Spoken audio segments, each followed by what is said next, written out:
have several opinions on certain things.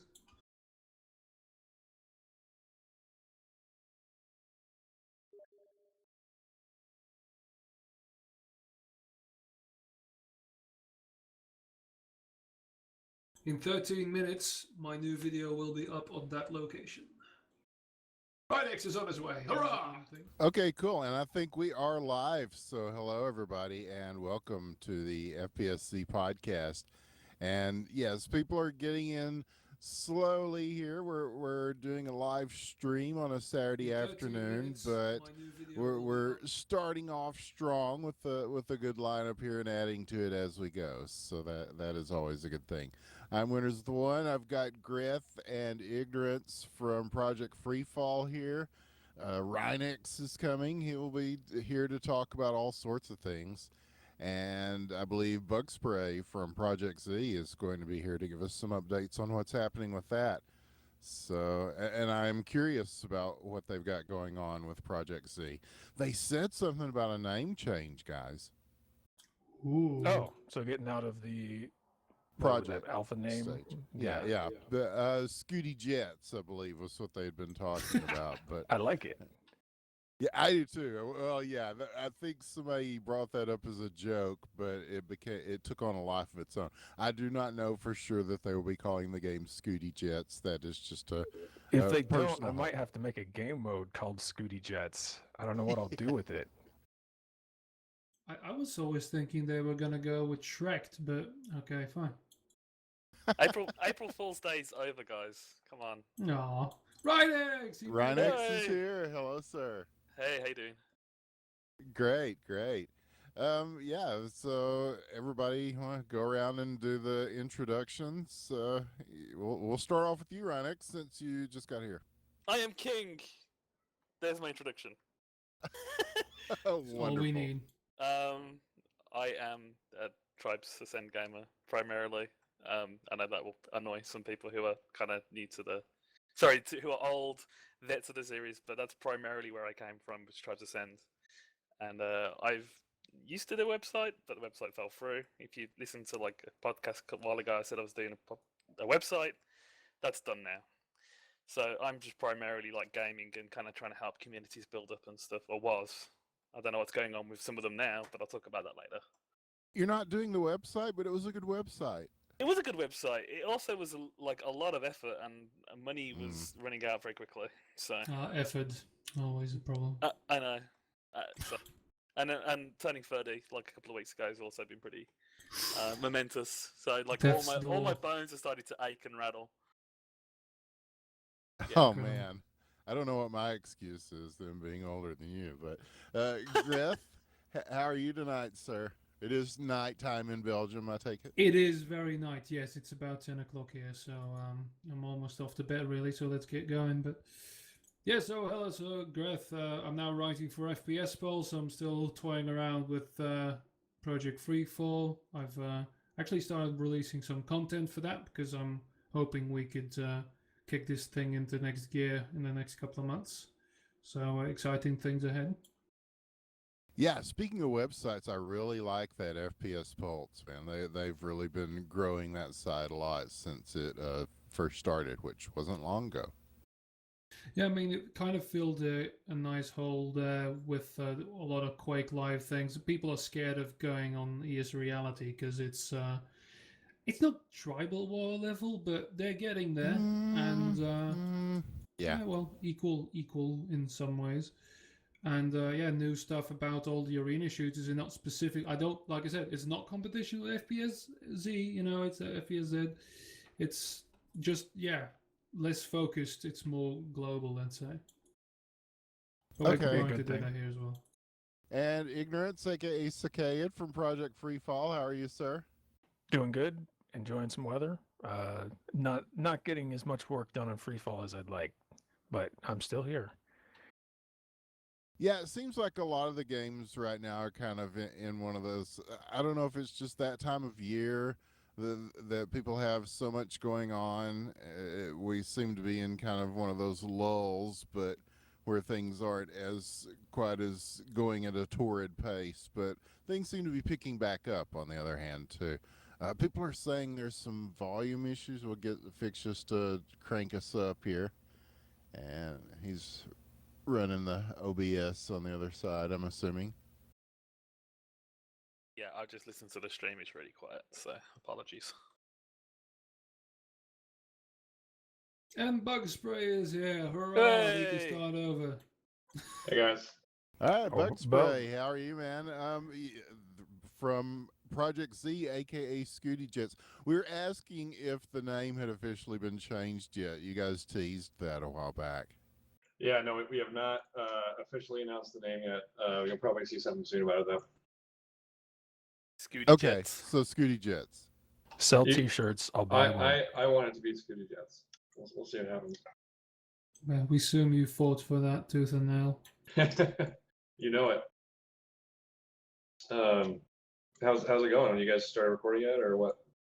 Yep. Nah, live and we're doing just jacking everything, around so- back here, man. Yeah, you can say whatever you want. Talk shit about people, it doesn't matter. It's all cool. Yeah, we're live on Twitch TV right now. Oh, are we?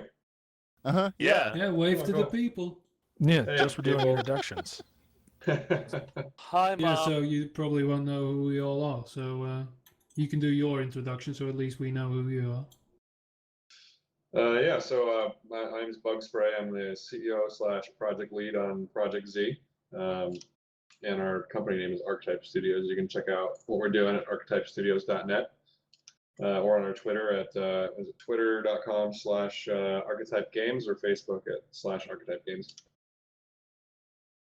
Cool. Well, we'll start off seeing where you guys are at, because I'm kind of curious. Now, I know that Archetype's been pretty good about weekly content of some sort. Even if it's just here's some concept art, here's a picture of a weapon, or something like that. We know that progress is going pretty good on it. But any sort of updates you want to throw in about how things are going with Project Z?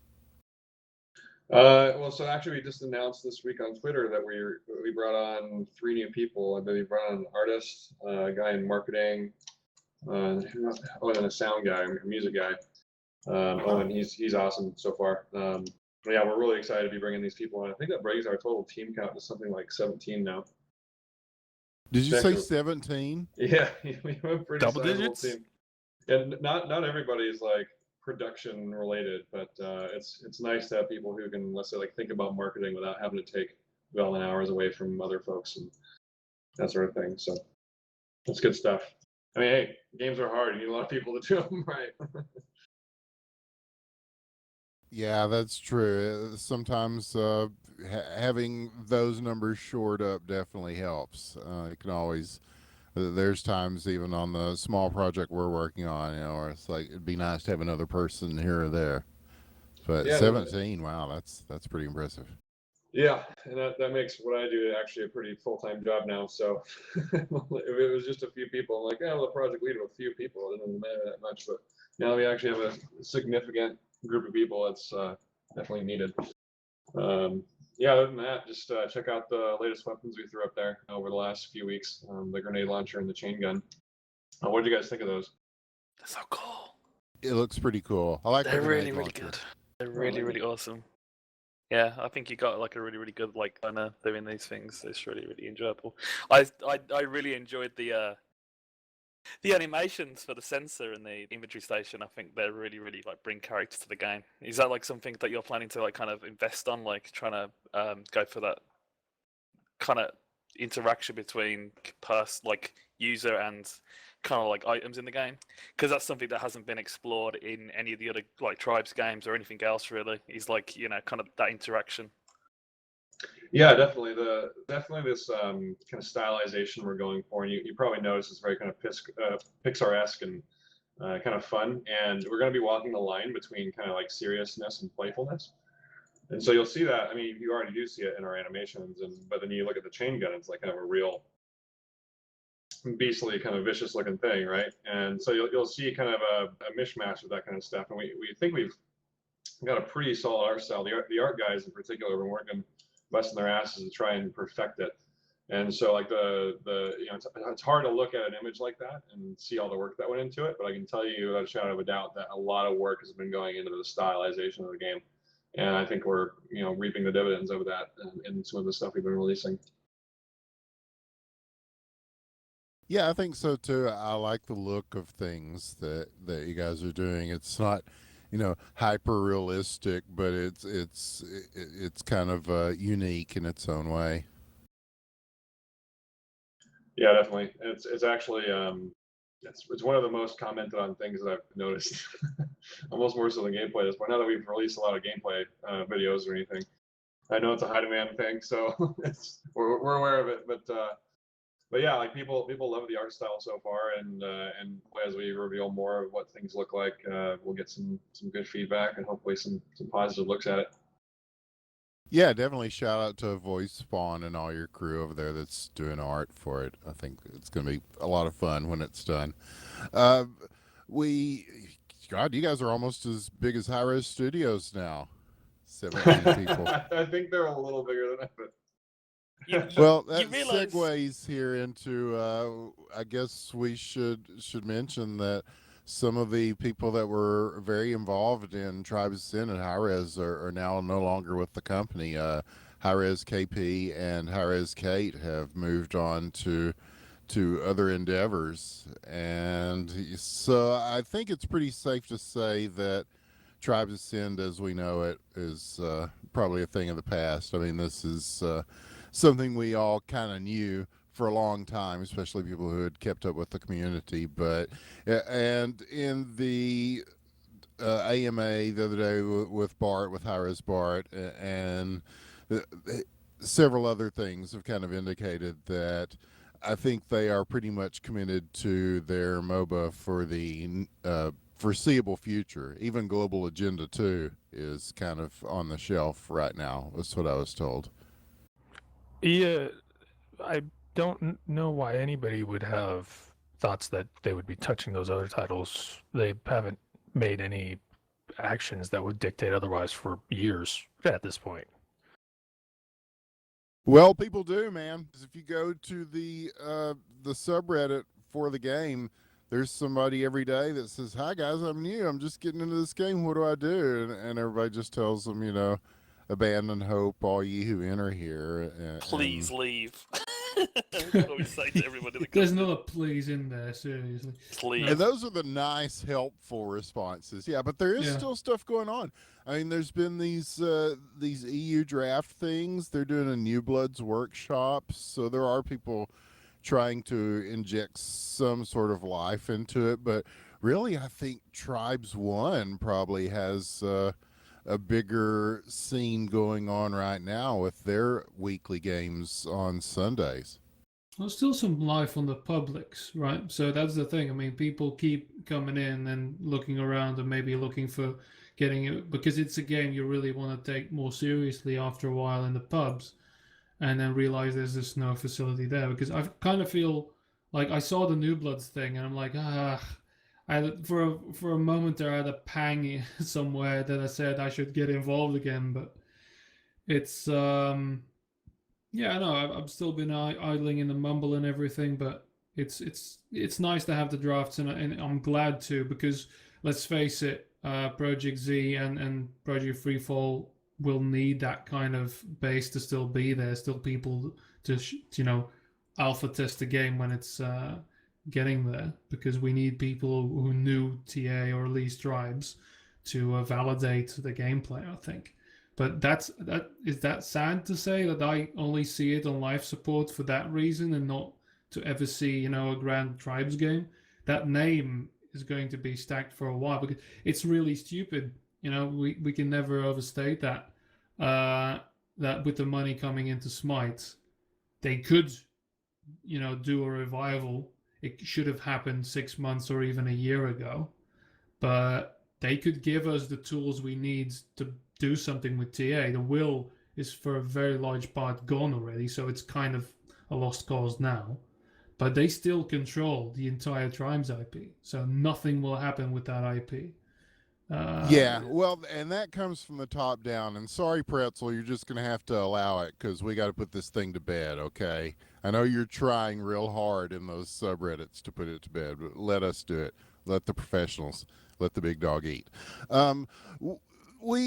man, I was at QuakeCon when APC excitedly showed me this email, and I saw it, guys. I saw it with my own two fucking eyes, that they were going, from Todd Harris, saying that they were going to do mapping, modding. They were going to put the game back in the hands of the people, and you couldn't contain the excitement from APC. And I was just like, wow, so maybe this game isn't dead. This is like 2 years ago. And not 30 days later, ERES came out and like, no, we're not going to do that. Sorry. So, we knew then. I mean, that is the quickest turnaround I've ever seen from seeing something like that and then seeing it completely shut down. But yeah, at one point they had all that on deck to kind of hand the keys to the people, and then they just, from the top position, they pretty much said, nah, sorry guys, can't do it. I mean, that's real at the talk. same I always time, keep it real with guys. I've always, from the time I've ever gotten on the mic here, back in Tribescast, I've always kept it 100. I've always told you exactly what the hell's going on, and that's coming straight from seeing it and experiencing it, and so yeah, I was bummed out about it too, but. And seeing people who really did a lot of the work, Kate made so many maps, KP, those people, seeing them move on is kind of an indicator that, yeah, I think company-wide they have kind of moved on. And even Global Agenda too, we may not see anything with jetpacks from Hi-Res Studios for a long time, and when we do, it'll probably be on a tablet. Well, and when we do, let's hope that there's an alternative. Like, that was kind of the whole point of Tribes Ascend falling. Is just like, you know what? This is in Unreal 3. We can just make this. Why don't we just make this? That's kind of how we all got here to begin with. It's just dissatisfaction. So hopefully by the time anything comes from Hi-Res, if it ever comes at all, there'll be alternatives. Well, we don't need to laugh. Just be alternatives. I'm going to laugh. Yeah, you can laugh. I probably won't notice. Yeah, I don't care if it's Freefall or it's Project Z, because right now we're on completely different courses, the two projects, I think, because you guys, 17 people working on it, like, wow, okay, that's serious, yeah? And we're still in the budding stage, let's say. I mean, I've released a couple of videos, I'm really working on it, and I hope to bring people in, but that's not going to be with the promise of a job. That's going to be revenue share over asset store and everything like that. So yeah, definitely different courses. But I hope the both of us find a way to maintain a good community, or a shared community even, and show the world that you can make a competitively viable game out of this. Yeah, I completely agree. And yeah, I think we're just kind of in varying stages of our progress and everything. And like, we're at 17 people, but it's still a volunteer project. These are 17 volunteers. So, I think neither of us has really like kind of quote unquote hit the big time in terms of funding and a job and everything. But like, there are several folks in our team interested in getting into the game industry, or folks who have kind of dabbled in it before, and want to make this thing real and make it a big success. And there's certainly a market opportunity that has been created by Hi-Res's sort of lack of support here at the end. Mm-hmm. I think there's people who want to play it. There's a lot of desire for it. I mean, we haven't really done a ton of advertising, and we have like 250 or 260 Twitter followers, whatever that means. But point is, like, with a minimal amount of advertising, we've already kind of shown the sort of core group of gamers who are still around in this industry, that, or in this specific genre, that there's something happening and they're excited about it. So yeah, absolutely. I think there's definitely an opportunity, and yeah, I agree. Like, whatever project sort of comes out of the fray, or maybe it's both. Like, there probably is room for a couple of them. I think we're on a course to sort of satisfy the latent tribes needs here.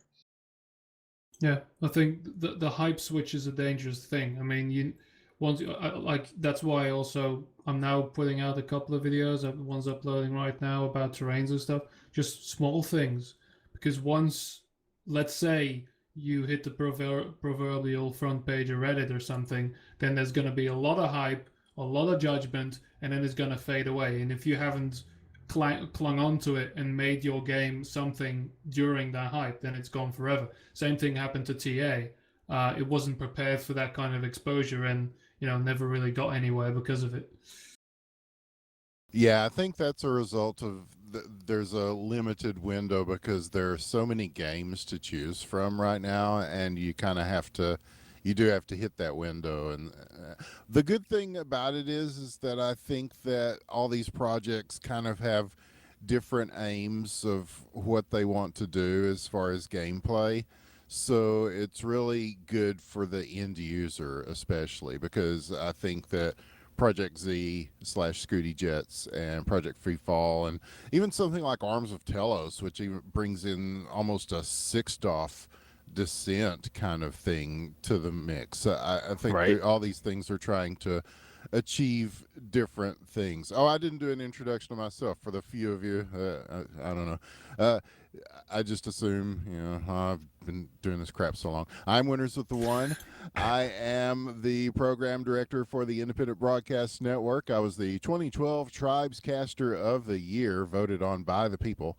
And I am also working with Hell Legit Games on #Wrecked, the hot new arena shooter that everyone is talking about.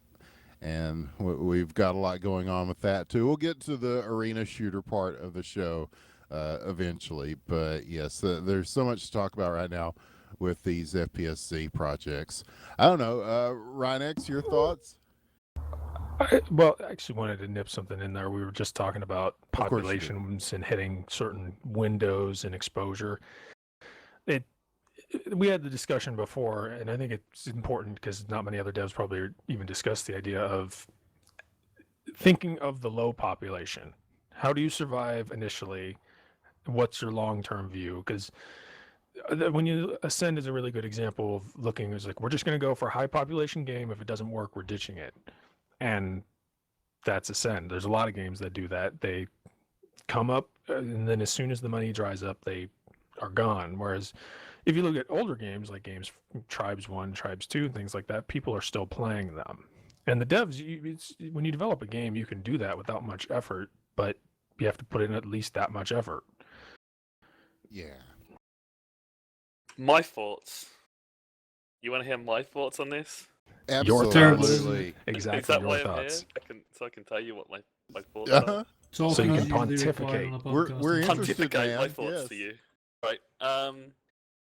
I honestly, I honestly think that like I'm enjoying the direction that like both the games are going. I haven't really followed as much recently because I've been busy with arena stuff, like a little bit of arena stuff. But yeah, I think the whole point about high population, and then like the company like that's like producing the game, they see that the numbers start to dry up and they start thinking, oh, we're going to lose money, and they bounce. Yeah, that's a big problem. And making a game for people is more important. I think that's what Tribes Ascend wasn't. It wasn't a game for people. It was a game to make money for high res. And with these two games, you're actually going to get like a lot more passion into Freefall and into Project Z or Scooty Jet or whatever you call it. I think that's one It's of the going to things. catch on, that name. It really is. Yeah, like you could, yeah. I was going to call it Rudy, Scooty, Katooty, Jet, and whatever, Jetpacky. What? Anyway, so Tribes 1 and Tribes 2, although those games were kind of like developed as being like kind of experimental and kind of maybe like a bit of a a cash cow for was it Dynamics that made T1 as well? That's right. Yeah, that means you So, okay, so T1 and T2 were kind of like almost experimental FPS games, and they did a good job. I mean, they had really good reach. TA didn't. It was like not really like kind of too novel, but in like a lot of people's eyes, they were like, oh, jetpacks are cool, skiing is cool, all this stuff is cool, but it just wasn't it didn't have any passion from the company to kind of keep working on it, and that's the problem. Is like when it comes to games like this, as like hard as they may be, it's about passion, and that's why you see games like Dota and CS:GO, games that are a little bit more like kind of complex, although they seem simple. Like it's passion from the company and the passion from the developers that keeps their games going. So as long as the passion from the developers is there, then it's gonna, it will slowly build up, or it'll just have like this kind of base of people that are always going to be interested in the game. I mean, even enemy territory still has people playing it at like competitive level. It's like all these games do like kind of have like their own communities, like still doing competitive games. It's just a matter of the passion from people within the scene that are going to drive it. Yeah. Well, I think one of those things is that in all those games, you also have a strong community aspect where it's, even if the company's passion would wane, it would the community would self-sustain at whatever amount it would dwindle down to, but it would still be fine. Most of them. The problem games, though, are where the community, they have control over everything, and so they can, just like light switches, they can flip on things on and off. But yeah, it's good to have a passionate developer. Yeah, I think all these games by definition are kind of passion projects. Even something with 17 people working on it, it's a passion project. I mean, it's like, hey, it'd be nice if we make some money off this. That's great, that's wonderful. But yeah, ultimately, it's about making a game that we want to play. I think that's a common denominator in all these things. Yeah, I mean, I'm actually in the process, hopefully this weekend I'll finally publish it, making an article for FPS+Z right on the subject, but then for arena shooters, which, encompasses a little bit what we're working on as well. Is that simply nothing is over. It's not, calling a game dead is like the stupidest thing you can do, unless they shut off the master service, which is incredibly Hi-Rez hasn't done yet. Once that's dead, once you have the DRM set in and completely kill something, then you can call something dead. Even then, you can still bring it back from the brink. Maybe if you get your hands on some code, which is kind of what happened with Legions,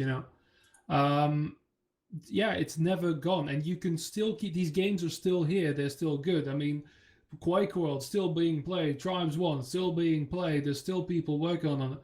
Is just that today's audience you need to look at, today's 16-year-old or whatever, they want it to be nicely encapsulated. They don't want to install a patch. They just want to click a button and play. They just want to interact with the social media that's already there.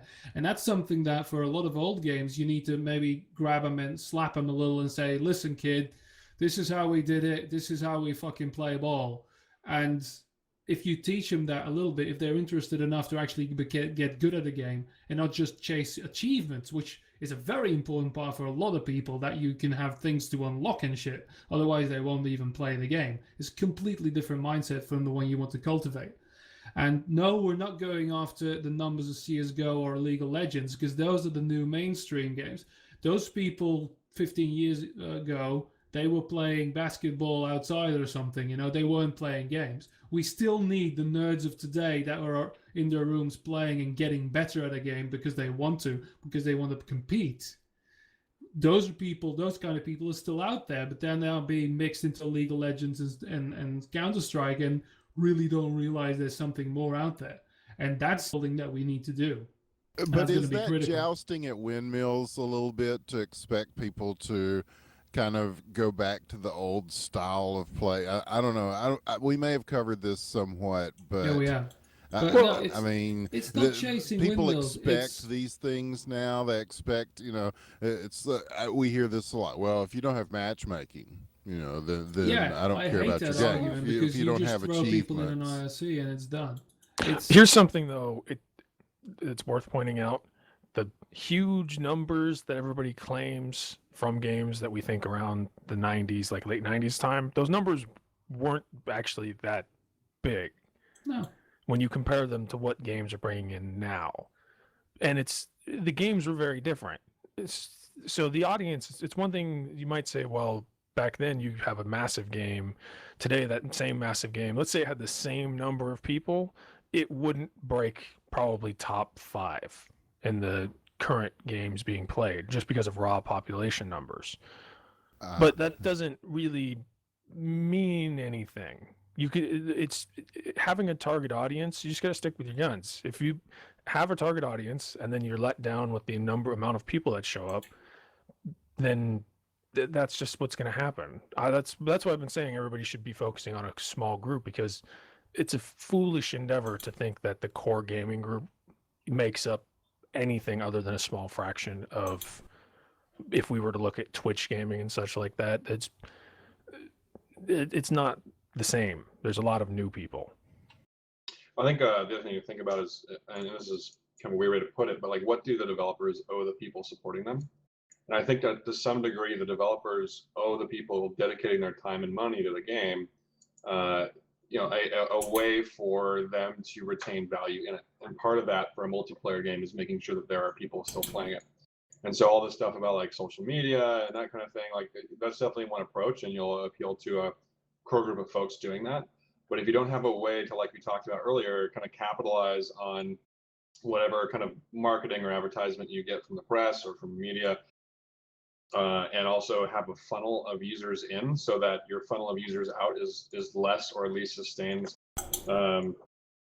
your player base, then I think you're kind of doing a disservice to the people that you're trying to serve. And this is a problem we actually have with Legions, where we contractually could not earn money, and what we would have spent the money on primarily is marketing, buying Facebook AdWords or ad placements on websites or things like that, and we couldn't do that. And so what we ended up having is we had actually a fairly well supported community with a decent number of features coming out relative to the amount of effort going in, but we didn't have that funnel of people coming in. Like, there were kind of people who one day remembered, oh hey, I like this game Legions, let me go see if it's still around, and found Legions Overdrive.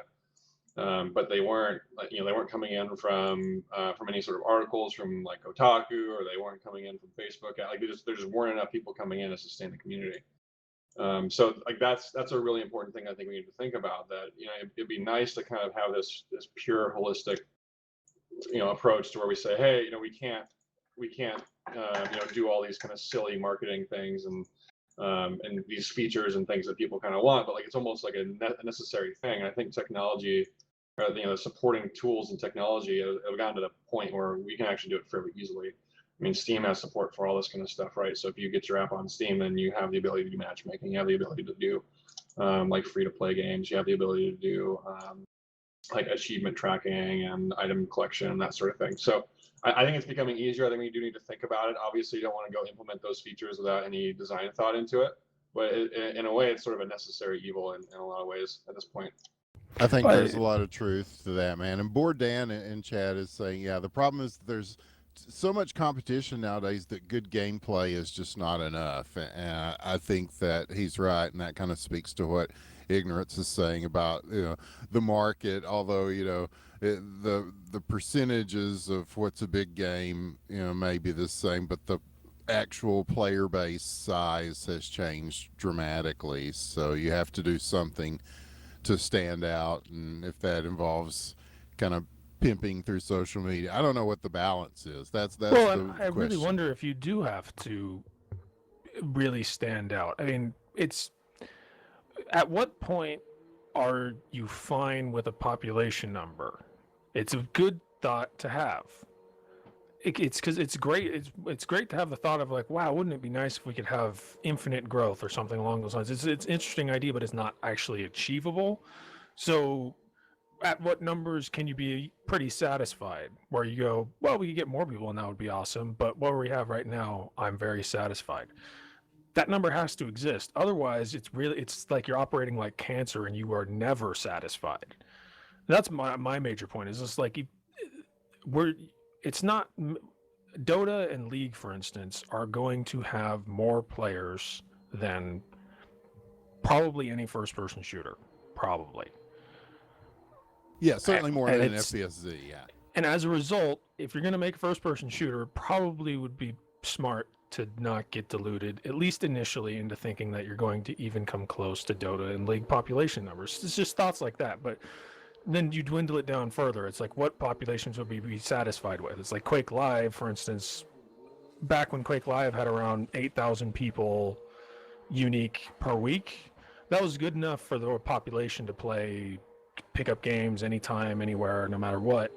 But then it gets down to like 3,000 or so, and it starts to get a bit sparse sometimes. So Where they're talking about turning the servers off now, yes. yeah, and so, but these are just things that need to be discussed rather than thinking we have to go big or because just going big, it's something to aim for, but you can't assume that if you don't make it, you're just done. That's what I'm saying. Find a happy place to work from. Yeah, I think that definitely makes sense. And I think in order to determine that number, it's sort of two areas of thought. One is sort of business thinking, and the other is design thinking. Business thinking being, what do we need in order to sustain this operation? And then design thinking, what do we need in order to ensure a good quality experience for our user base? And so like implementing matchmaking would result in a design consideration on population, right? Yeah, I completely agree on that. Yeah, but you're talking about multiplayer games, so yeah, there has to be some sort of number and again, that number is fairly arbitrary based on what your design goals and so forth are.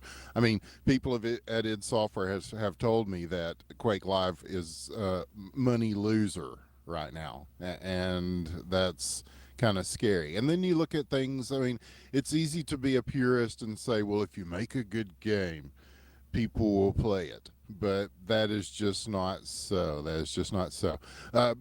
Strike Vector comes to mind. That's a pretty cool game, isn't it? But nobody plays it because nobody plays it. Oh, right? you heard Well, me. I'm talking about Strike Back 2. Makes me Here's so the thing. I wonder if Strike Vector do they have any weekly playtests? Like, oh god damn it, what was it? Arena Shooter, Triad, Rise of the Triad. They have those weekly They have playtests. Saturday Night Rot, like we have Yeah. Rec Tuesdays. Yes, Does Strike Vector do anything like that? which No. Dave Oshry told me that Saturday Night Rot pretty much saved Rise of the Triad. No, I don't Yeah. think Strike Vector does something like that, but I think you're right. That's why It'd we're be doing it a on great Tuesdays. It's thing for them to explore.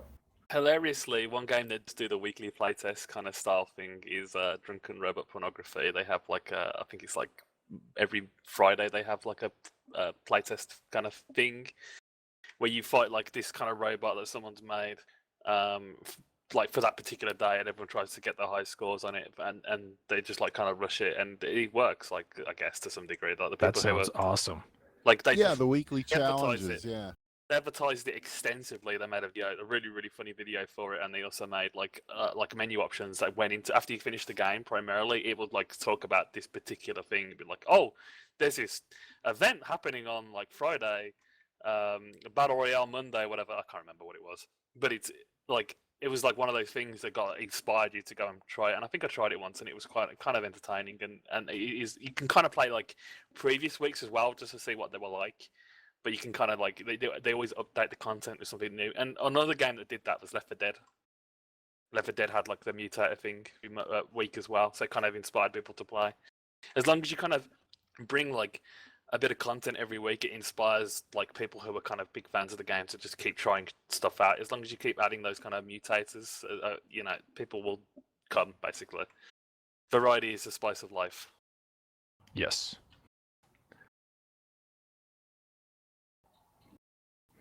Bam. So do we have another discussion? We have plenty. Yeah. We have plenty to talk about, and of course, we've got people joining us in the chat, which is awesome. But yeah, I think that weekly playtests are a good thing for smaller titles, and yeah, we've certainly embraced that. I think if you go, people know that on a certain day of the week that there will be people playing the game, then they're more likely to pick the game up and go try to find people to play. I think that's a pretty effective strategy. It's been proven. Yeah. It gives people a gathering point. And that's all you need in a lot of cases. I mean, thinking about it, it's actually kind of interesting to think that the norm of gameplay evolved into 24/7 365, but that it doesn't have to be that way. Well, yeah, and here's some discussion things here. We're talking about business models, monetization, your Greenlight and Kickstarter to get things started, but then also your pay model. I know that Project Z, you guys did announce that the game is going to be free to play. So that was a big announcement. Yeah, we And- did. And just to clarify before people get the wrong impression, we will Of not be course. monetizing gameplay stuff. So you can go ahead and put your pitchforks Absolutely. away on that. We're primarily going to be monetizing aesthetics and other kind of services around the game, but it's nothing that will turn you off from playing the actual game itself.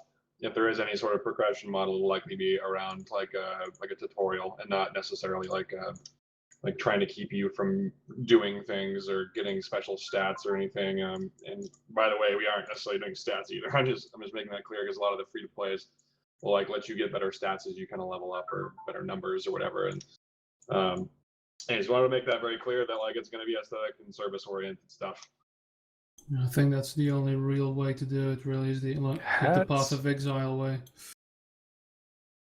Yeah, and I think Free Fall is going the Richard Stallman everything is free route still. It's going weirdly. It's going, everything's in a marketplace. There's going to be a bunch of free stuff, and then if people want to try and sell stuff, they can try and sell it. And it's going to be a bit decentralized. It's one of those things where it's a little bit of an interesting system. I'm setting this up as an infrastructure idea because I'm sick of games not having built-in community content stuff. So yeah, I'm just designing a system to do that. So it's a little bit interesting. Bitcoin based though. Will you use the Steam Workshop? I might be able to tie in with the Steam Workshop, but I'm planning to use Bitcoin and BitTorrent as distribution. Because I want this to be 100% decentralized because there are some problems with centralized models. Why They all Bitcoin? have to do with copyright. That's the problem. Why Bitcoin? Because you can't take that money. As I said, I'm designing the system because I hate the legal system in the United States, so this is a great way to get around that. Okay. I'll see how this plays Moving out, on. Moving on. I can say it publicly. I know I won't get in trouble. I am just planning on creating a religion around my person, and hopefully we'll get money that way. That's a good idea. We should Church of buy a Graph. boat. I could give you tips, Graph. Oh, really? Yeah. But you already call yourself king, so that's a start, I guess. Maybe you could write his memoirs and call it the Bible. No. I know for our game we're just going on the cheap to play model, and we'll have a single player mode and all that kind of adds some value because, yeah, everybody has already told us that rule number one of indie gaming is do not make a multiplayer only indie game. So there'll be offline things for people to do.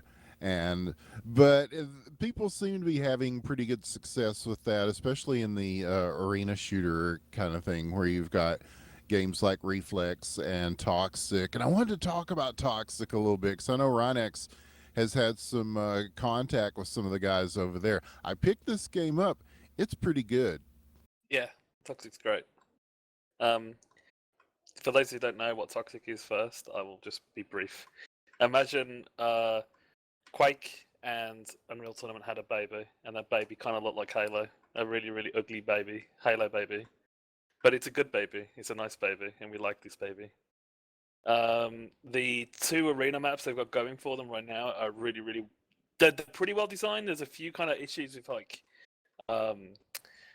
kind of item placement and stuff. But the things are getting better. Like this is a team that actively like cares about their project, and the community they've got behind it is like really interested in like doing comp scene stuff like Duel and like CTF and stuff. And it's a good blend of those games as well. It's strange to have an arena game actually have a good CTF element and a good arena duel element. That's one of the strange things about it. Like the vehicles in the game feel fun to use. So that's a very good thing to have because vehicles being fun. I mean, Halo 1 that's what comes to mind. Can you whip people with vehicles? You can, you can kind of do stuff with that. There's like a Rhino, kind of, like I guess it's like a Hummer. It's a Hummer that's got like a turret on the back of it, and you can like eject out of it and like fly straight up in the air and like throw the vehicle at people, and awesome. That's fun. the only air vehicle they have in the game at the moment. I don't know if they're going to add more because they haven't said, but it's just like a regular kind of strike. It's really really good at like attacking stuff on the ground. It got a killer gun on it. It's almost a hit scan gun, and it's also got rocket launcher, so it's pretty good.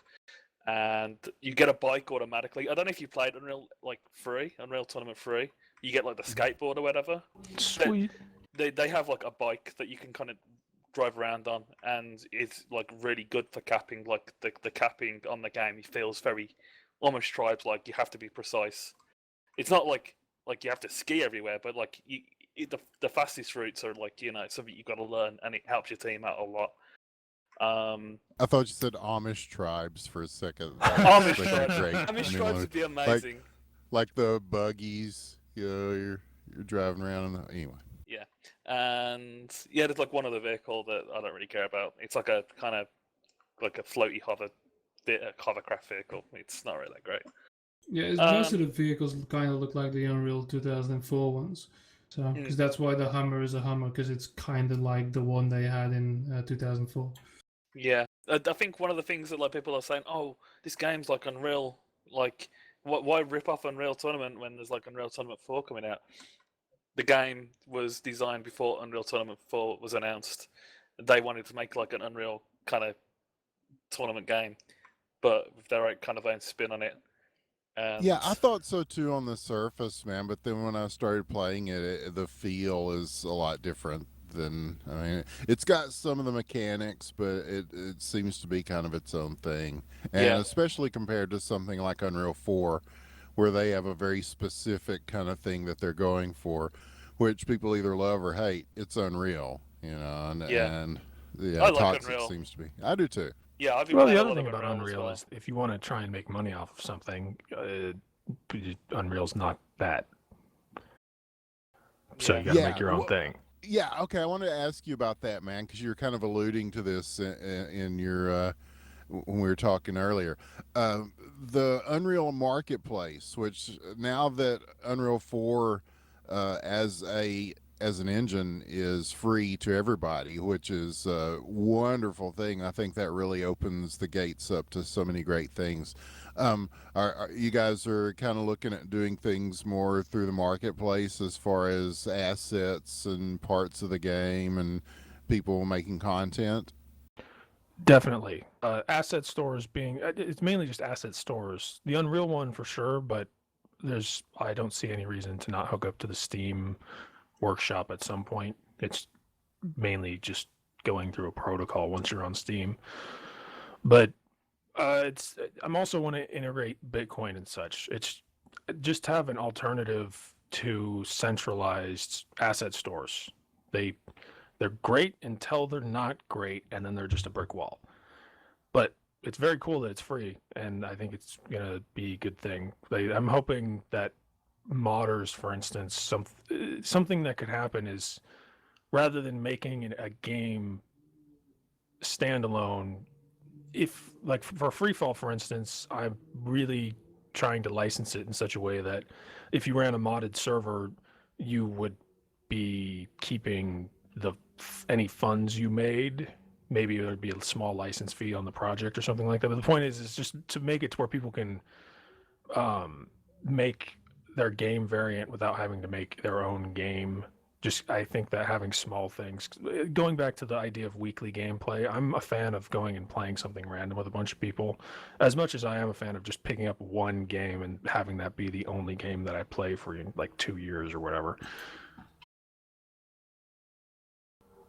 Yeah, I think those days have kind of gotten behind us because there's so many choices. Yeah. I don't know. Personally, I'll sit there and we'll play something for an hour and then we'll play something else for another hour, but having all these different choices in, FPS+Z is coming up and arena shooters in general right now. I mean, we talked about Toxic, but you got things like Wickland, which had kind of died down a little bit, but it seems to be picking up as far as player base and content.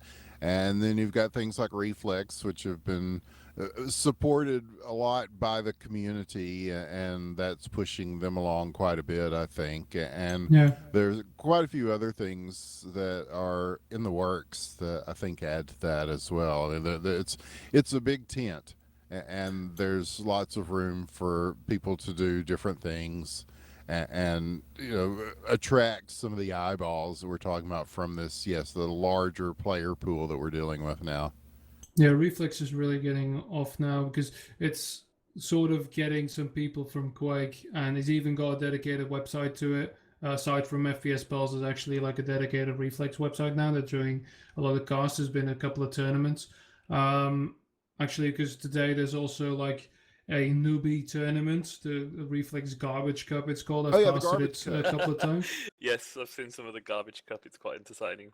It's Yeah. incredible because these guys, like, really, if you don't know, because Reflex is based on CPM Quake, so stupidly fast Quake, basically the mod, and getting these new people in, even though if they were really shit in CPM, they're just destroying all the new guys. And like, I mean, I've played Reflex a little bit myself with Galangor and the guys who organize the Garbage Cup, and it's just brutal, but it's still fun and it's very playable. It's different in that, and I probably Freefall is going to look like that for a while too, is that they don't really have a dedicated artist, except they have one weapon model and they've got one character model, and that's about it. The rest is all BSP still. But it's very playable, it's very active, and they're working on it behind the scenes.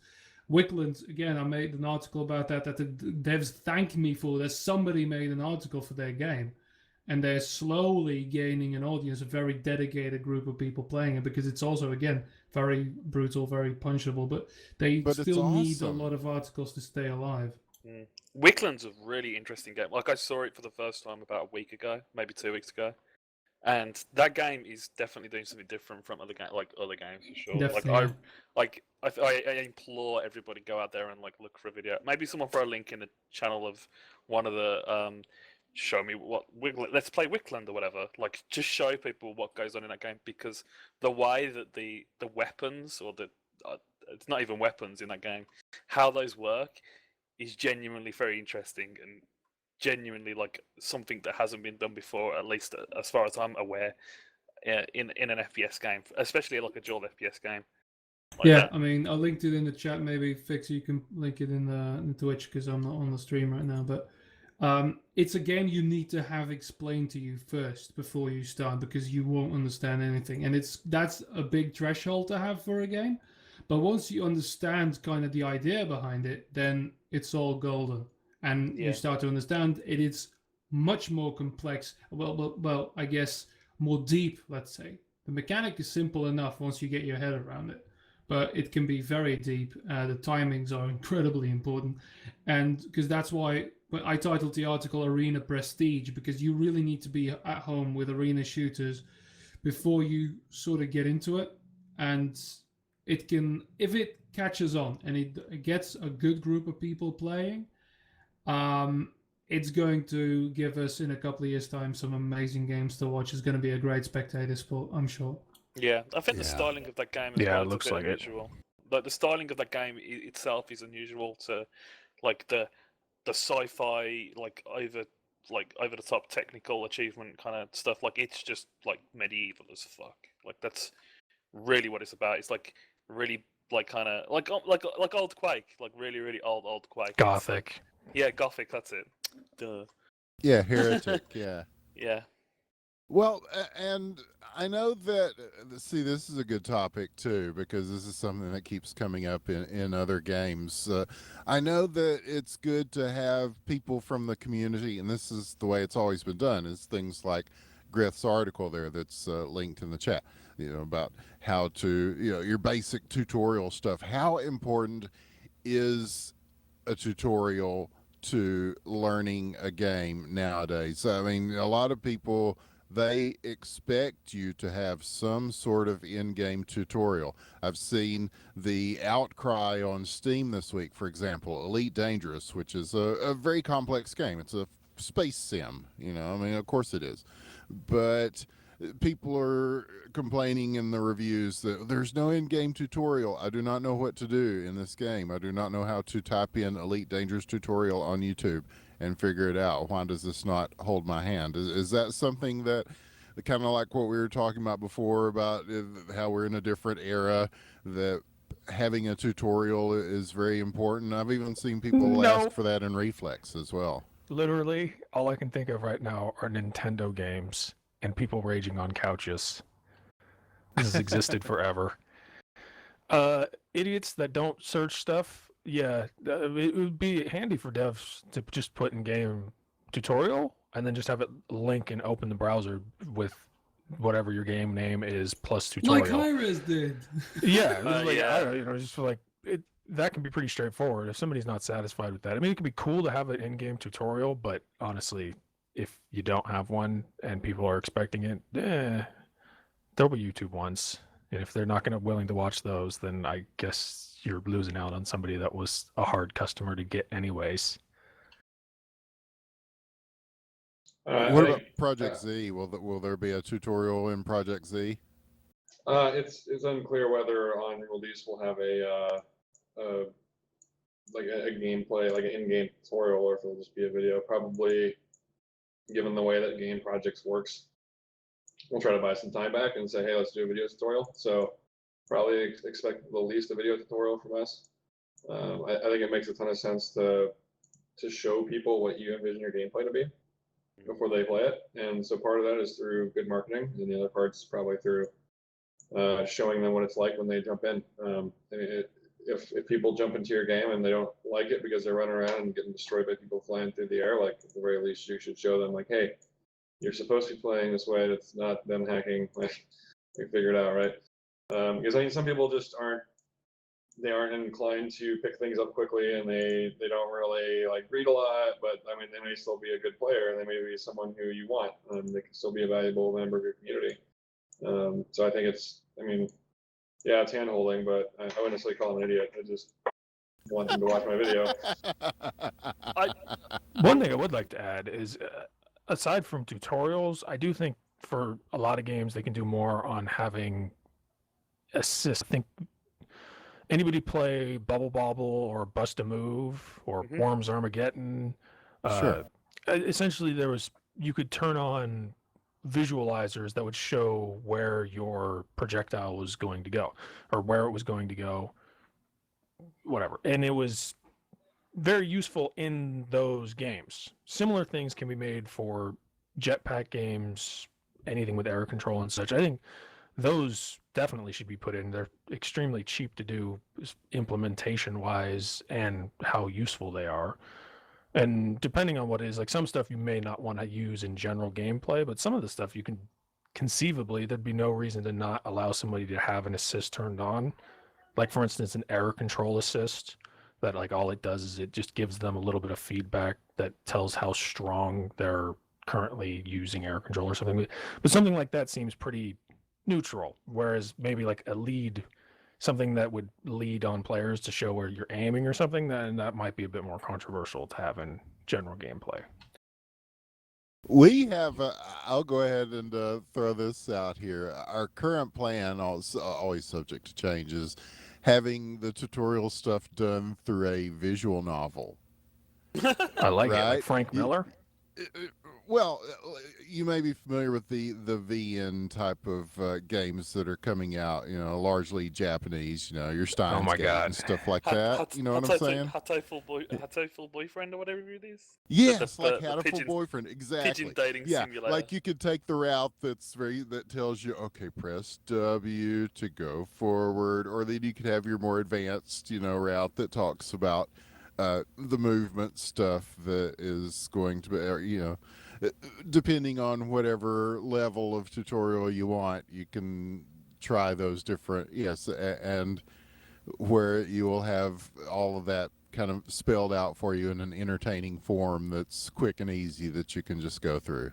Isn't like Modern Warfare games and Call of Duty games, aren't they like visual novels? Because they're like press X to not die. Isn't that what they are?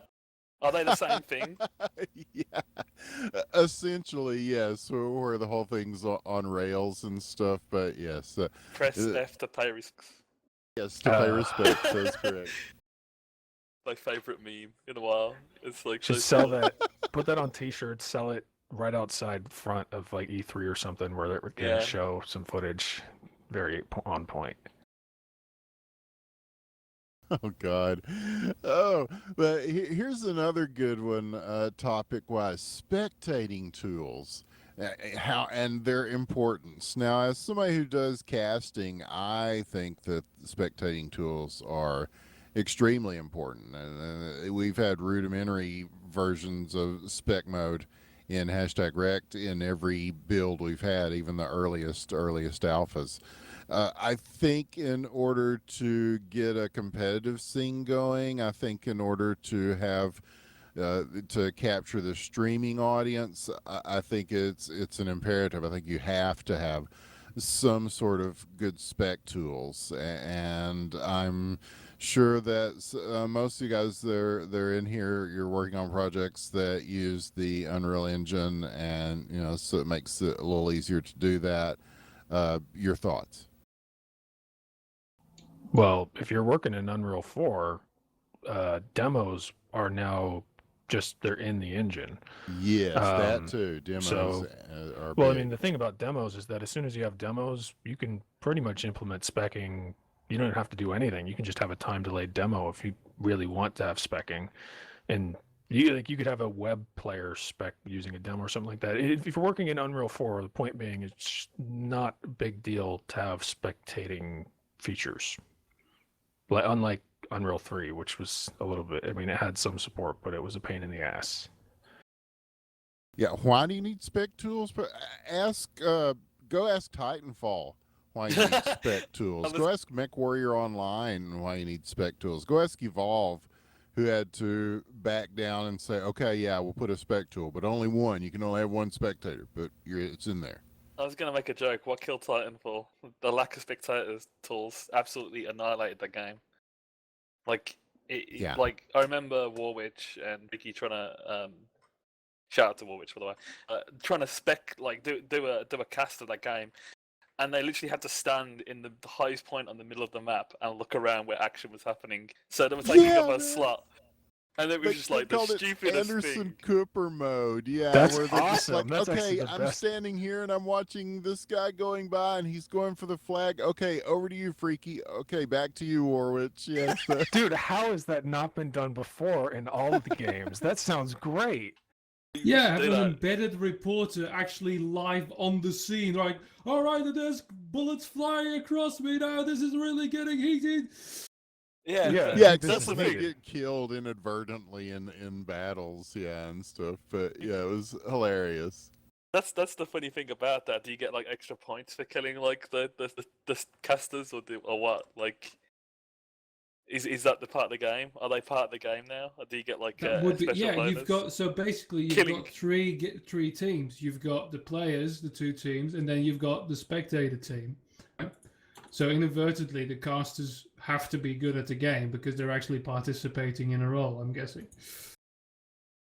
Such a That would bizarre be element. a thing. That could be a thing. You know what? That's going to be Project Freefall's main game mode. I'm pretty sure right now. What, Anderson Cooper mode? Yeah. have a I'm a live fan of this. ref. Have a live ref in the middle of your games, and if the ref Oh, doesn't yeah. see certain shit, then you can The get away only with it. person with a instant kill, insta gib weapon hit scan like that can just kill people when they make a foul. That would be incredible. Actually, I'm thinking a really fun thing to do. You could have Anderson Cooper mode, but with oddball, and Anderson Cooper is the oddball. So you're just running around, and you got the one person being carried around like, I don't know who's carrying me, but they're doing a bad job. That would be an interesting addition to most slots today. Yeah. Just stick a camera in the ball as it's being thrown, like a GoPro. On Yeah, the ball. yeah, there you go. Well, it assures that you'll be covering the action a lot because it's all coming to you. So. You need to Yeah, do literally that. coming to you. Yeah, GoPro So- on the flag. So when you kick it, you get the flag vision all the time. Oh man, well, what have we done, guys? Future of esports has just changed. This is, yeah. Yeah, toxic again. That's toxic. They're folk. Like, I actually spoke to the community manager, and he was asking for suggestions, and I stapled down spectator tools really, really, really important. Like, I will give you people that will happily spectate the game, like that will cast the game, and they'll tell Oh, you yeah, what needs definitely. to be done, because it's like one of the things that like these games need. It's like people love watching like casts. Like, look at Twitch, for fuck's sake. It has 1 million people watch it like daily, maybe more, 20 billion. The entire planet watches Twitch now. But yeah, it's like there's no excuse for developers to ignore that now. It's just unfathomable to ignore it. Yeah, Unless you're imagine the TF2. CS:GO tournament that's going on right now without some sort of observer or spec mode. Yeah, and imagine a game that's actually fun to watch being casted with decent spectator tools. Oh, shots fired.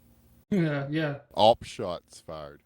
Mhm. All with predictable aim and predictable spray patterns, those kind of shots. Shots wall banged.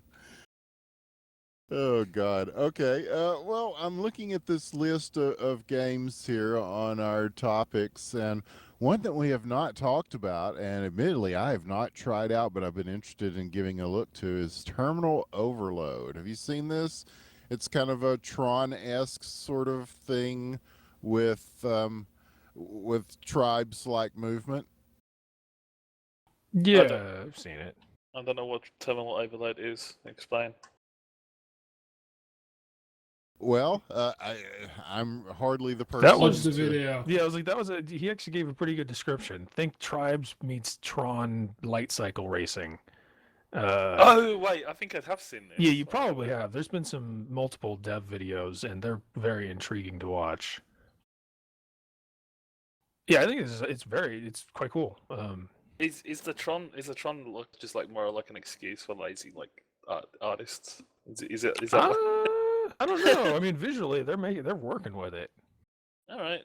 I kind of just like I don't want it to seem like an excuse sometimes. Like, screw it, I can't design stuff, so everything's gonna look like Tron now.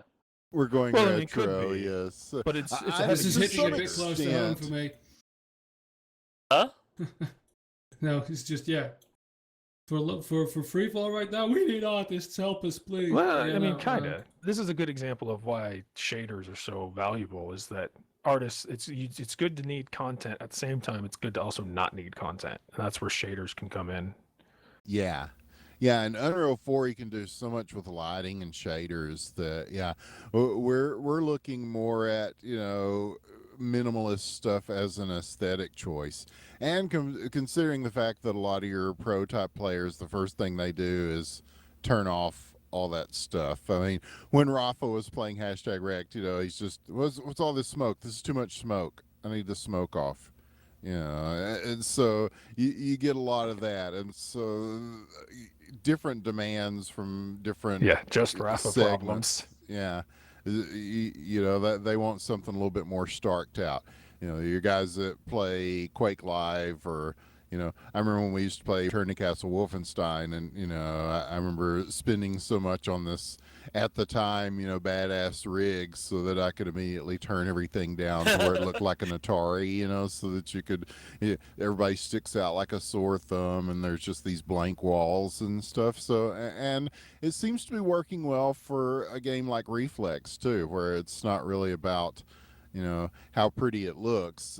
But then on the other hand, you look at something like Unreal Tournament 4, and some of the maps that they have come out with for that, the detail on them is just amazing. And so I don't know.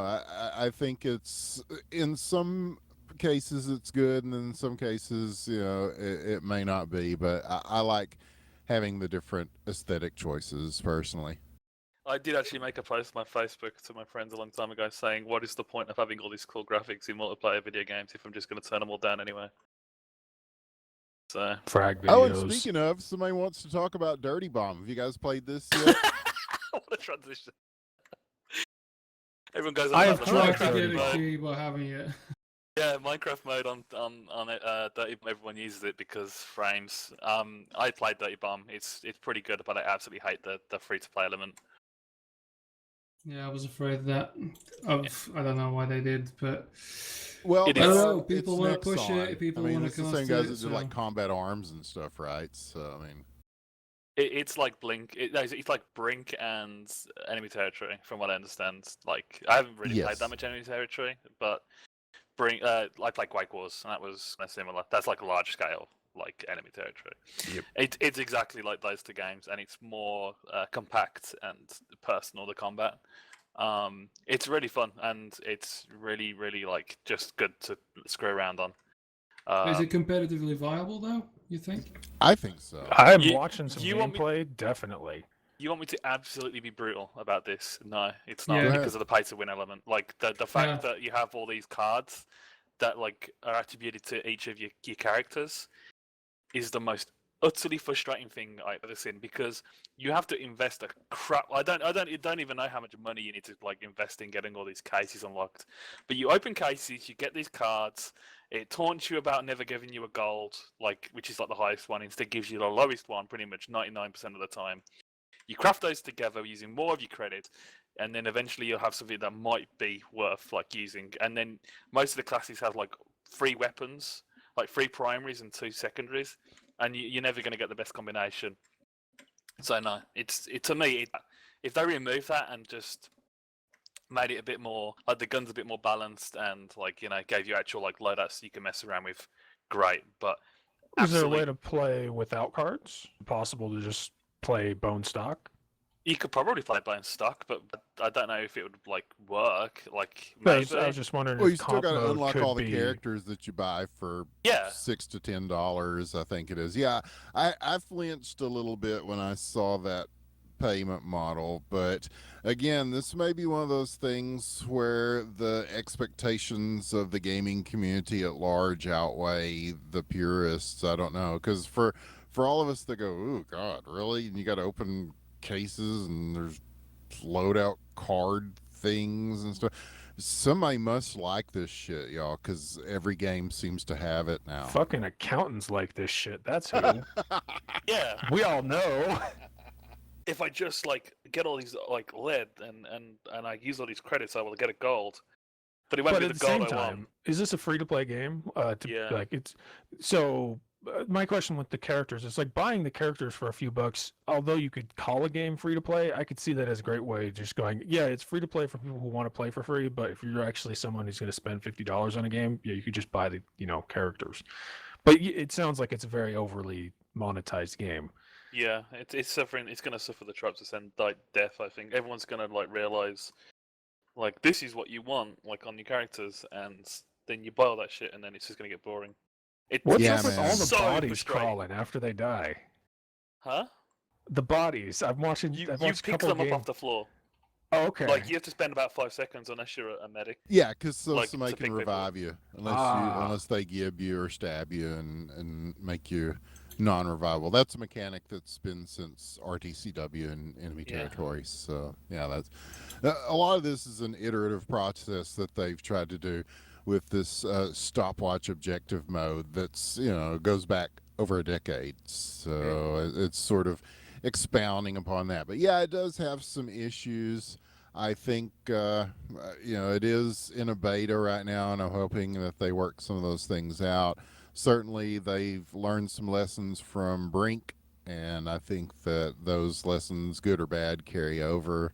And so, I'm gonna definitely keep an eye on it. We'll definitely be casting it some here in North America. They definitely made the one lesson from Brink, which is make the game actually playable instead of being an FPS lagging Hey, mess. well, no, No, that's, I love splash damage. I absolutely love everything they do, but they just do like make one decision that just wants me to put my fist through a wall. Yeah. For Dirty Me Bomb, too. it's the free to play, like pay to win yeah, card but crap. that's Yeah, I'm a because big they splash are a damage company. fan, They yeah. have Brink, and they are shackled to the whole being a corporation thing. They have to make sure they make money off of the game. So that's why the business model's there. And maybe, but not likely, will they change the model the way that it's working right now, because they have to guarantee some sales first. we'll see what happens. Maybe they'll do the magical Valve thing and say, okay, fine, it's all free now, like they did with TF2. But I don't know. Maybe not. Certainly not for the first year. Yeah, Yeah. I agree with that. If they fix like the way the cards work, if they scale it down a little bit and just kind of like put in maybe more mercs, I would happily pay for the mercs, like probably. But the way that it's just the card loadout thing works just kind of seems like they're doing it just to kind of like pinch as much money out of like the people that are interested in the game as possible, which is whatever. Part of the whole process, I suppose. Yeah, but it's- we'll Maybe see if that's they the game they're refine playing. it. It's not Evolve bad, but it's still pretty. Evolve is like, ugh, God save that game. It will never get anywhere. That game, as far as I'm concerned, like as far as I've heard, that game has already like killed its community within the space of 2 months, which is kind of sad. I like Evolve. I think it's loads of fun. Speaking of loads, there's a question in chat about loadouts for Project Z. Yes. And I wanted to say that we will have kind of a more traditional loadout system like you've seen in like T1, T2. We may end up kind of having our own kind of spin on it, but it will be something familiar. What about Freefall? What are you guys thinking about for loadouts? Game mode specific loadouts. I have loadouts pegged in for certain game modes, and other ones it doesn't make as much sense. But I'm kind of going for there will be loadout gameplay and more like arena gameplay, I think pickups and such. But there'll be some other variants of the game modes and such. Once I get to that state, there's going to be plenty of different game modes to switch around. Yeah, I think because we're playing on that with the idea of having some weapon pickups on the map and not carry everything around like in tribes. Maybe some starter weapons. Well, right now we're still toying around with 2 armor types, light and heavy, and whether or not they have different mechanics. And in the pickup modes, maybe, different amounts of armor or damage reduction. A lot of variables to play around with to achieve balance, let's say.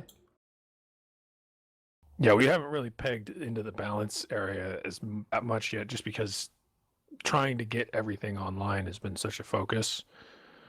Mainly everything is just functional. While we were talking, by the way, like there was a moment when we were talking about spectator mode, about in Project Z, but it got like cock blocked apparently by talking about something else. So, do you want to cover that quickly? Yeah, totally. So we are definitely designing and building technology with spectating in mind. Just like with any development project, which features get on during a release or not is sort of up in the air until actual release, just because of the nature of building technology. But yeah, we are definitely considering it. It is something that we're building for and planning on. I suppose the other question is like, are you gonna like focus as well with casters, trying to build that up and make the most of it? Because that's like really important.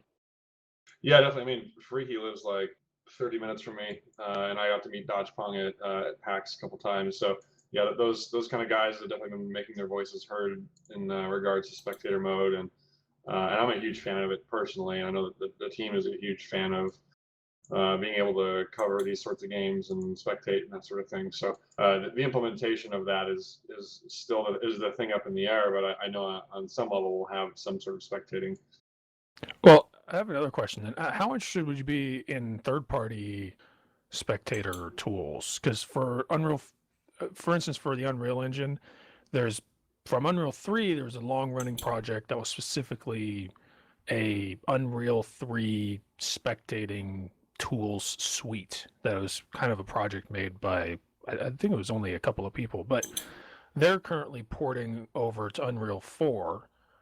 And I know that there's a couple other projects working too, but the point is I think for spectating tools, it'd be worth keeping in touch with the Unreal 4 developer community as a whole, because I think there'll be, if not sometime this year, it'll happen where you're going to see a large suite of spectating tools be available, and then it'll be as simple as seeing if you can get anybody to just integrate it into your code base. A lot of things will probably work fine, just because I doubt you're overriding actors and such, really low level items.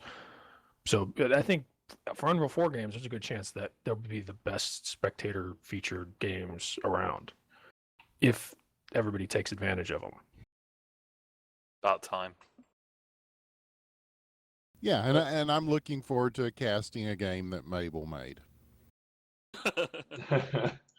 Yeah, speaking of that, I know that Mabel on our end has been diving deep into the engine, and as Void Spawn put it, probably broken everything that makes demos work. But I do know that he's been talking about it and talking about ways to make sure it's supported. So from our end, we're certainly working to make sure that it is a thing that you can do. Wait, this is what I was going to ask. Project Z is on Unreal 3 or Unreal 4 engine? 4. Okay, all right. I just wanted to understand that.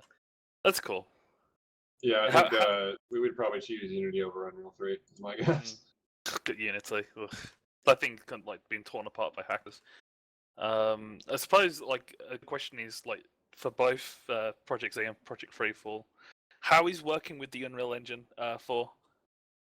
Is it good? Is it like nice and accessible in comparison to Oh other Lord, engines? yes. Yeah, it's great. We always tell everybody that they should pick it up and fool around with it. And right now, since it's free, I think there's no excuse for not. If you're at all interested in this stuff, even if it's just to get into map making and stuff. I started messing around with it the other day for the first time. I was like, I'm gonna learn how to do stuff in Unreal Engine, and whenever I tried to hit the play button, my game would crash. And I was like, fuck it, I'll just go and play Unreal for a bit, and then maybe we'll come back to it later. But yeah, I've managed to crash it a couple of times as well. Don't worry. yeah, it's like it's cool. Like I found it quite interesting messing around with like one of the weapon tutorials. Like I thought that was really good. Like springboard to kind of learning how the game works and stuff. And like it's interesting to learn how all these assets go into a gun, like all the noises and skins and settings and everything like that. I thought that was really entertaining, at least as like somebody like he likes to learn all weird kind of stuff. No, like if anybody good. who's a fan of games, Unreal is a great service to fans of games because it is so accessible. I mean, as far from a content standpoint, the Crytek engines are pretty good as well, but it's kind of a choice from a developer standpoint. And Unity, I mean, some people choose Unity, and okay, but I can't see at the moment. I can't really see any big pros for Unity over Unreal 4. There are a lot more developers for it, a lot more content creators for it. Yeah, third-party stuff. I would say if you were doing a single-player game, you might want to look at Unity more. For multiplayer, you're probably going to have to do a lot more work on the front-end side of things to get the kind of functionality you want. And we're already seeing some guys kind of run up against that. You know, your Disco Dodgeball, which I want to shout them out. That's a cool game we hadn't mentioned. That probably doesn't get enough love. And Arms of Telos, I know some of these games are done in Unity, and there's kind of a wall you run into where it's like, oh, I probably need to write this part myself. That just right out of the box, you're seeing guys like the Project Stray guy. I don't know if you guys have seen this guy on the Arena FPS subreddit. You know, he had no experience really before in making games like this, but he just started messing around with the blueprint function in Unreal Engine, and he was just amazed at how flexible it is, that you could probably build a very simple game just through the blueprint system, which you don't have to have a whole lot of programming knowledge. It's just very flowcharty looking. So I think from a Project Z standpoint, I know that we switched about a year ago from Unity to Unreal when it came out, and I know that we've definitely benefited from our pipeline perspective. Our artists have probably saved countless hours working with Unreal versus Unity. In addition, having source access has been pretty crucial for development of our game code and gameplay and everything. So that's just from our perspective, kind of what we gained from it. The source access requires you to spend money on the engine, right? Like you Nope. have to actually drop. No, you don't. Nope. You can. Wow. Unreal. Have some source code from a AAA game on your desktop today. That we live in that time right now. What? The future is here, guys. We did it. Yeah.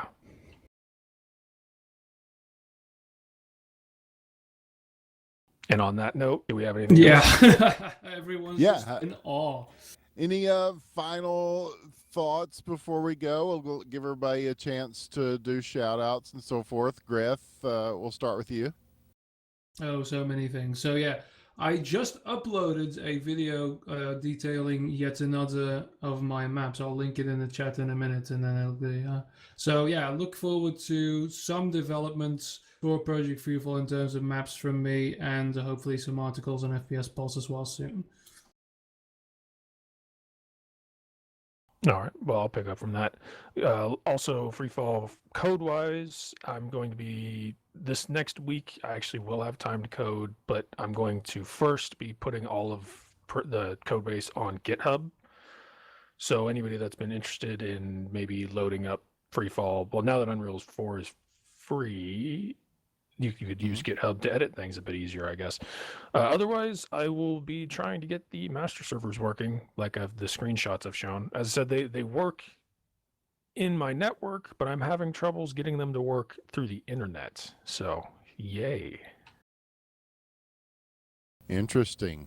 Okay, cool, man. Bug spray. Let's see. I guess shout outs to the game team, Archetype Studios. Keep working hard. It's been a long road so far, long road to go, but we're doing good.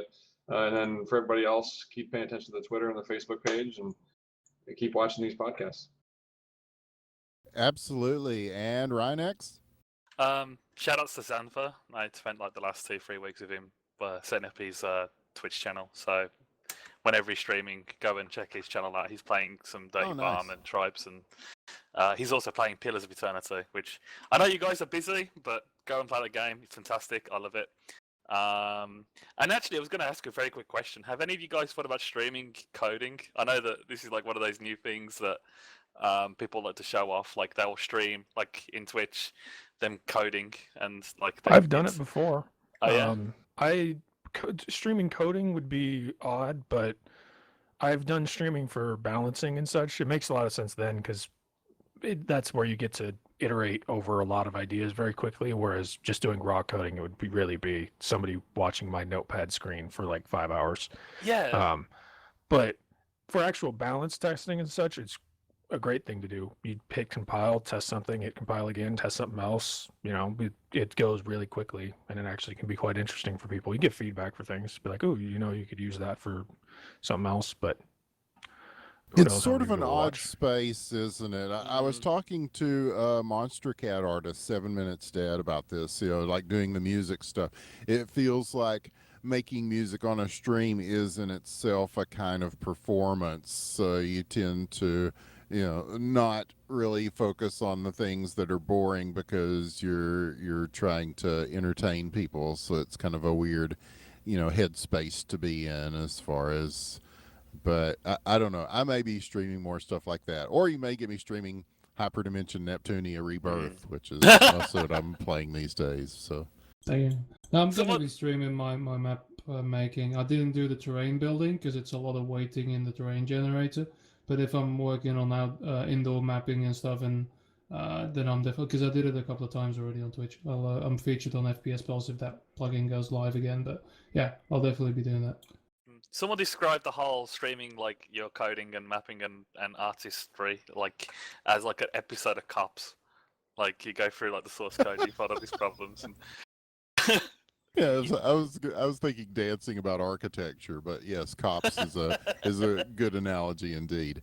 And I'm Winners at the One. I want to shout out a few people. Of course, our people at Hell Legit Games who are working on #Rect. We should have more new build coming out in about a month or so. We'll be telling you more about that in the weeks to come. I want to shout out the guys at Arena FPS, Neeple and I call him Gillanguar. It's Gillanguar, Griff? Okay, thank you. I was pronouncing that all wrong, of course, by a terrible accent. But I want to thank those guys. They do a lot for the community, and there's been a lot of crossover with what they do and what FPS+Z does because I mean, they're shooter games, and we're a niche of a niche, and there's a lot of crossover between all these games for the people that are interested in them. And I want to thank everybody who showed up today, of course, and everybody who watched, and everybody who is interested in this stuff and who keeps the passion and interest alive for FPS+Z games and just shooters in general. We can't let the MOBAs win, guys. This thing has got to, the MOBA bubble has to pop pretty soon. We're already seeing signs of it. I mean, you know, I don't know. I think Kerbal Space has already broken it. You're right. I think if you really want to be pretty frank about it, Kerbal Space is kicking ass. Well, when we have arenas full of people watching somebody try to get their Kerbals into orbit, I'm telling you, man, they've we'll got really know. multiplayer in the works, Can and we you can make- already make bombs. So I'm thinking, like, dude, Kerbal Space, bring your own, make your own shit. Show up in what your own ride. There you go. Can we make this hashtag real? By the way, someone said "death to MOBAs" as a Yes. hashtag.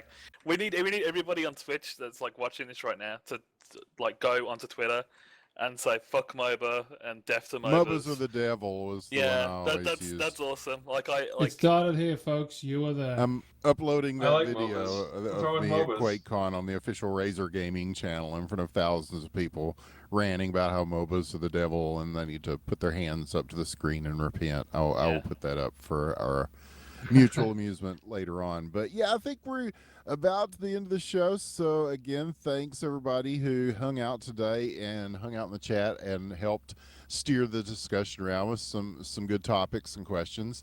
And thanks to all you guys, Greth, Ignorance, Bug Spray, Ryan X, and of course Fictious, who silently is back here streaming and keeping things going, keeping the site going, and yes, keeping the interest going in these games, because there's a lot coming out. There's a lot to look forward to as we get into the spring and summer, and really I'm excited about it. So thanks everybody, and I guess we'll see you next time. Have a You're great welcome. rest of the weekend. Yep. Thanks so much.